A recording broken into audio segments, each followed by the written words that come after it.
The four valleys. He is the strong, the well-beloved. O light of truth, Hizamidin the bounteous. No prince hath the world begot like unto thee.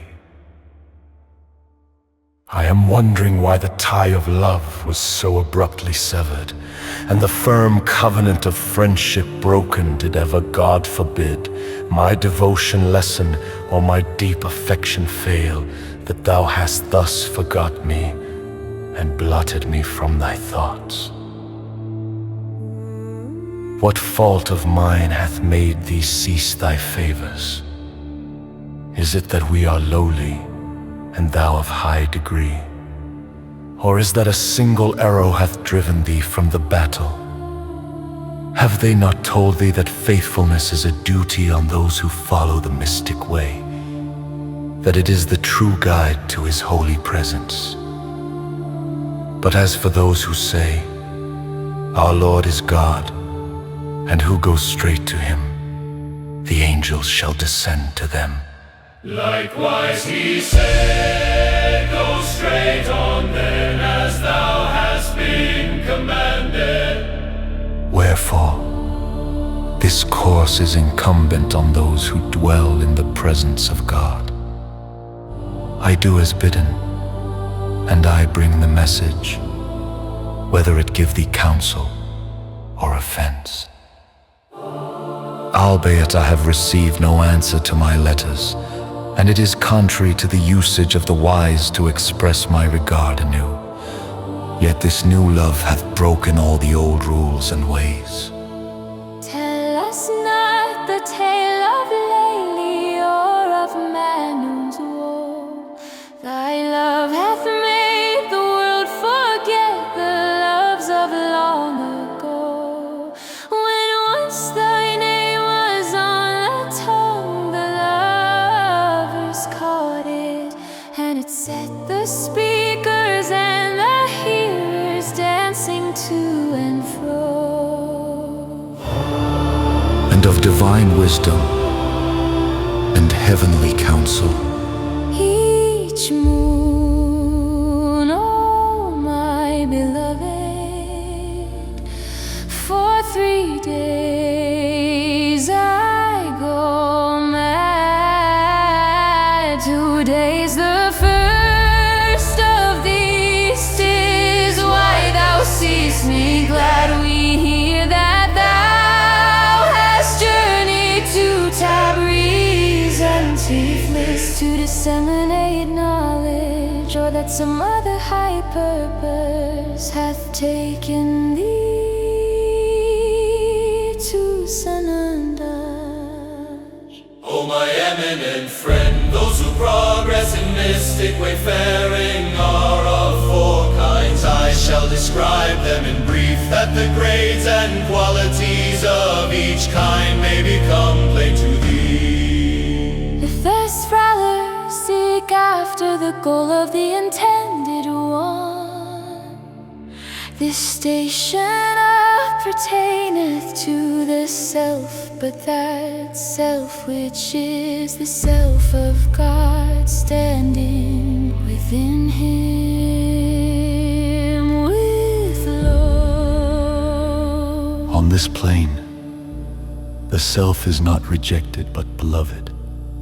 It is well-pleasing and not to be shunned. Although at the beginning, this plane is the realm of conflict, yet it endeth in attainment to the throne of splendor. As they have said, O Abraham of this day, O friend Abraham of the Spirit, kill these 4 birds of prey, that after death the riddle of life may be unraveled. This is the plane of the soul who is pleasing unto God, referred to the verse. O thou soul who art well assured, return to thy Lord well pleased and pleasing unto him which endeth. Enter thou among my servants, and enter thou my paradise. This station hath many signs, unnumbered proofs, hence it is said, hereafter we will show them our signs in the regions of the earth and in themselves, until it become manifest unto them that it is the truth, and that there is no God save Him. One must then read the book of his own self rather than some treatise on rhetoric, wherefore he hath said, read thy book. There needeth none but thyself to make out an account against thee this day. The story is told of a mystic Noah who went on a journey with a learned grammarian as his companion. They came to the shore of the sea of grandeur. The Noah straightway flung himself into the waves, but the grammarian stood lost in his reasonings, which were as words that are written on water. The Knower called out to him, why dost thou not follow? The grammarian answered, oh brother, I dare not advance, I must needs go back again. Then the knower cried, forget what thou didst read in the books of Sibave and Kulave of Ibn Hajib and Ibn Malik, and cross the water. The death of self is needed here. Not regank. Be nothing then, and walk upon the waves. Likewise is it written, and be ye not like those who forget God in whom He hath therefore cause to forget their own selves. These are the wicked doers.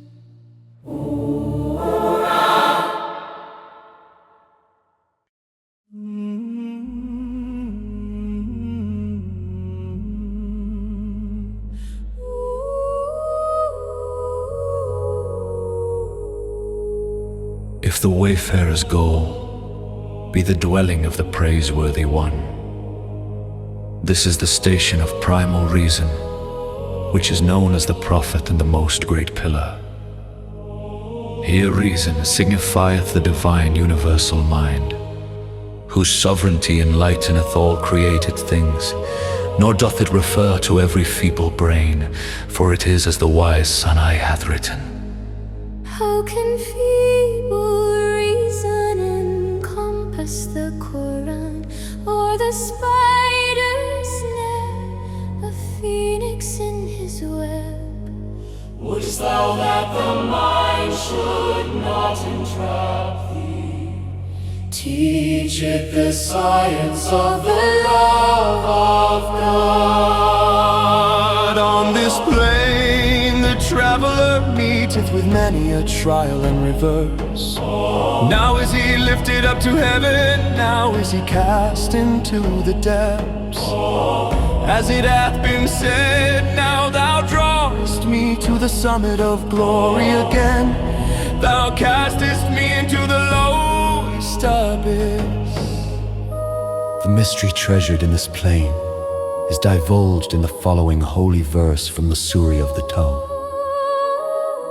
And thou mightest have seen the sun when it arose, pass on the right of their cave, and when it set, leave them on the left while they were in its spacious chamber. This is one of the signs of God. Guided indeed is he whom God guideth. But for him whom he misleadeth, thou shalt by no means find a patron. If a man could know what lieth hid in this one verse, it would suffice him. Wherefore, in praise of such as these, he hath said, men whom neither merchandise nor traffic beguile from the remembrance of God. This station conferreth the true standard of knowledge, and freeth man from tests in this realm. To search after knowledge is irrelevant, for he hath said concerning the guidance of travelers on this plain, fear God, and God will instruct thee. And again, knowledge is a light which God casteth into the heart of whomsoever he willeth. Wherefore, a man should make ready his heart that it be worthy of the descent of heavenly grace, and that the bounteous cupbearer may give him to drink of the wine of bestowal from the merciful vessel. For the like of this, let the travailers travail. And now, do I say, verily we are from God, and to Him shall we return. If the loving seekers wish to live within the precincts of the attracting one, no soul may dwell on His kingly throne, save the beauty of love. This realm is not to be pictured in words. Love shunneth this world and that world too. In Him are lunacy 70 and 2. The minstrel of love harpeth this lay. Servitude enslaveth, kingship doth betray. This plain requireth pure affection, and the bright stream of fellowship. In telling of these companions of the cave, he saith, they speak not till he hath spoken, and they do his bidding. On this plain, neither the reign of reason is sufficient, nor the authority of self. Hence, one of the prophets of God hath asked, O my Lord, how shall we reach unto thee? And Sir Cain, leave thyself behind, and then approach me. These are a people who deem the lowest place to be one with the throne of glory, and to them beauty's power differeth not. They'll feel the battle fought in the cause of beloved. For the denizens of this plain speak no word. The denizens of this plain speak no words, but they gallop their chargers. They see, but the inner reality of the beloved. To them all words of sense are meaningless, and senseless words are full of meaning. They cannot tell one limb from another, one part from another. To them the mirage is the real river. To them going away is returning. Wherefore hath it been said, The story of thy beauty reached the hermit still. Crazed he sought the tavern where the wine they buy and sell. The love of thee hath leveled down the fort of patience. The pain of thee hath firmly barred the gate of hope as well. in this realm, instruction is assuredly of no avail. The lover's teacher is the loved one's beauty, his face their lesson and their only book. Learning of wonderland, of longing love their duty. Not on learned chapters and dull themes they look. The chain that binds them is his musky hair. The cyclic scheme to them is but to him a stair. Here followeth a supplication to God.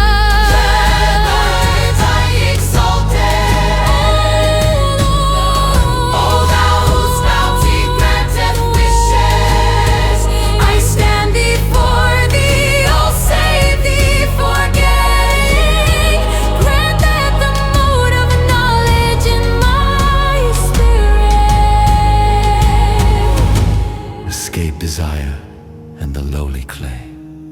Grant that thine ancient gift this drop of wisdom merge with thy mighty sea. Thus do I say, there is no power or might save in God, the protector, the self-subsistent.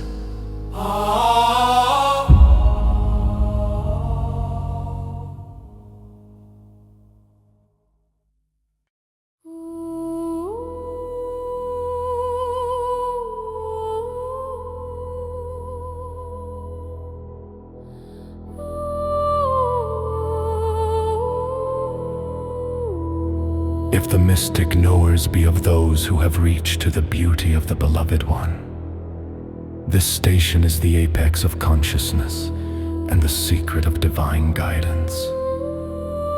This is the center of the mystery. He doth what he willeth, ordaineth what he pleaseth. Were all the denizens of earth and heaven to unravel this shining illusion, this darksome riddle, until the day when the trumpet soundeth, yet would they fail to comprehend even a letter thereof. For this is the station of God's immutable decree, his foreordained mystery hence. When searchers inquired of this, he made reply, this is a bottomless sea which none shall ever fathom. And they ask again, and he answered, it is the blackest of nights through which none can find his way. Whoso knoweth this secret will assuredly hide it, and were it to reveal but its faintest trace, they would nail him to the cross. Yet by the living God, were there any true seeker, I would divulge it to him, for they have said love is a light that never dwelleth in a heart possessed by fear. Verily, the wayfarer who journeyeth unto God, unto the crimson pillar in the snow-white path, will never reach unto his heavenly goal unless he abandoneth all that men possess. And if he feareth not God, God will make him to fear all things, whereas all things fear him who feareth God. Speak in the Persian tongue, though the Arab please thee more. A lover hath many a tongue at his command. How sweet is this couplet which revealeth such a truth. See our hearts come open like shells when he raineth grace like pearls, and our lives are ready targets when agony's arrows he hurls. And were it not contrary to the law of the book, I would verily bequeath a part of my possessions to the one who would put me to death, and I would name him my heir. Yea, I would bestow upon him a portion, would render him thanks, would seek to refresh mine eyes with a touch of his hand. But what can I do? I have no possessions, no power, and this is what God hath ordained. Methinks at this moment I catch the fragrance of his garment blowing from the Egypt of Bahá'í. Verily he seemeth near at hand, though men may think him far away. My soul doth smell the perfume shed by the Beloved One. My sense is filled with the fragrance of my dear companion. The duty of long years of love obey, and tell the tale of happy days gone by, that land and sky may laugh aloud today, and it may gladden mind and heart and eye. This is the realm of full awareness, of utter self-effacement. Even love is no pathway to this region, and longing hath no dwelling here. Wherefore is it said, love is a veil betwixt the lover and the beloved. Here love becometh an obstruction and a barrier, and all else save him is but a curtain, the wise Sanghai hath written. Never the covetous heart shall come to the stealer of hearts. Never the shrouded soul unite with beauty's rose. For this is the realm of absolute command, and is free of all the attributes of earth. Exalted anointed dwellers in this mansion do wield divine authority in the court of rapture with utter gladness, and they do bear a kingly scepter on the high seats of justice. They issue their commands and they send down gifts according to each man's deserving. Those who drink of this cup abide in the high bowers of splendor above the throne of the Ancient of Days, and they sit in the empyrean of might within a lofty pavilion. Nor shall they know of sun or piercing cold. Here high heavens are in no conflict with the lowly earth, nor do they seek to excel it. For this is the land of mercy, not the realm of distinction. Albeit at every moment these souls appear in a new office, yet their condition is ever the same. Wherefore of this realm it is written, no work withhold, no work withholdeth him from another. And thus did we show Abraham the kingdom of the heavens and of the earth, that he might be established in knowledge. Wherefore put thy hand into thy bosom, then stretch it forth with power, and behold, thou shalt find it a light unto all the world. How crystal this cool water that the cup-bearer bringeth, how bright this pure wine in the hands of the beloved, how delicate this draught from the heavenly cup. May it do them good whoso drink thereof and taste of its sweetness and attain to its knowledge. It is not fitting that I tell thee more, for the stream's bed cannot hold the sea, for the mystery of this utterance is hid within the storehouse of the great infallibility, and laid up in the treasuries of power. It is sanctified above the jewels of explanation. It is beyond what the most subtle of tongues Can tell.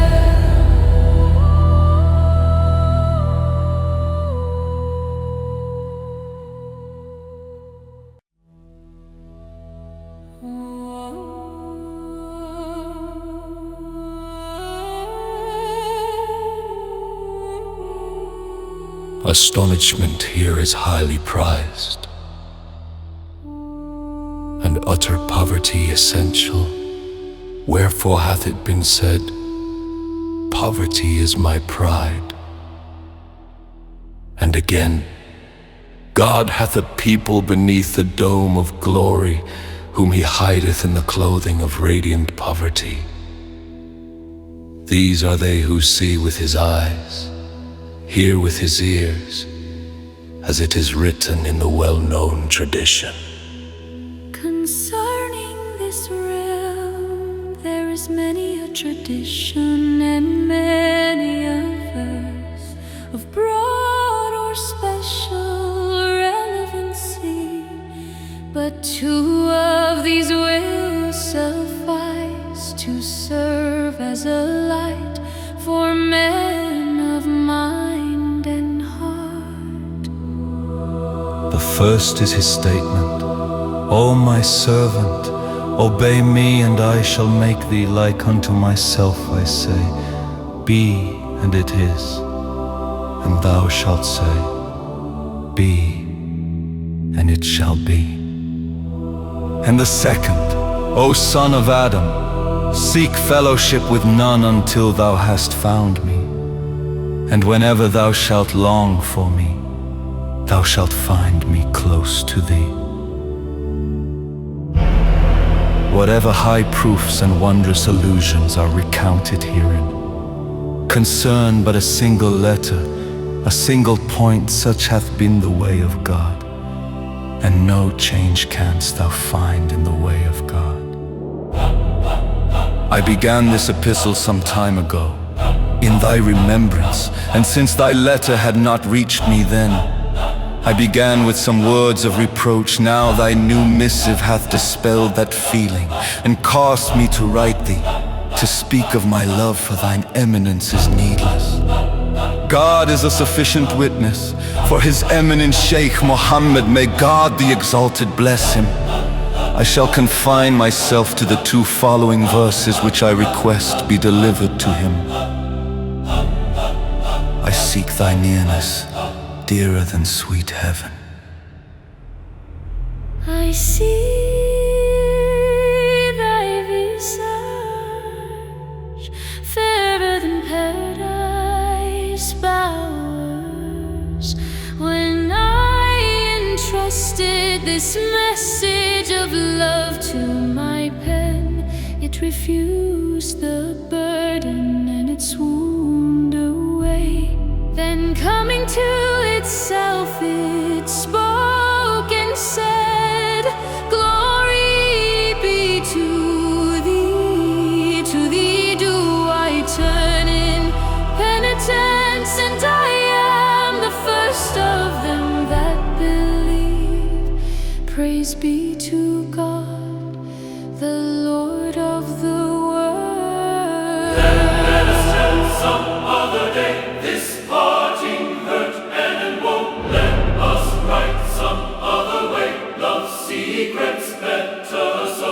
Leave blood and noise and all of these, and say no more of shams, Tabriz. Peace be upon thee and upon those who circle round thee, O Zendagisi. Peace be upon thee and upon those who circle around thee and attain thy meeting. What I had written ere this hath been eaten by the flies. So sweet was the ink as Sadi scythe. I shall forbear from writing any longer, for my sweet words have drawn the flies about me. And now the hand can write no more, and pleadeth that this is enough. Wherefore do I say, far be the glory of thy Lord, the Lord of all greatness, from what they affirm of him.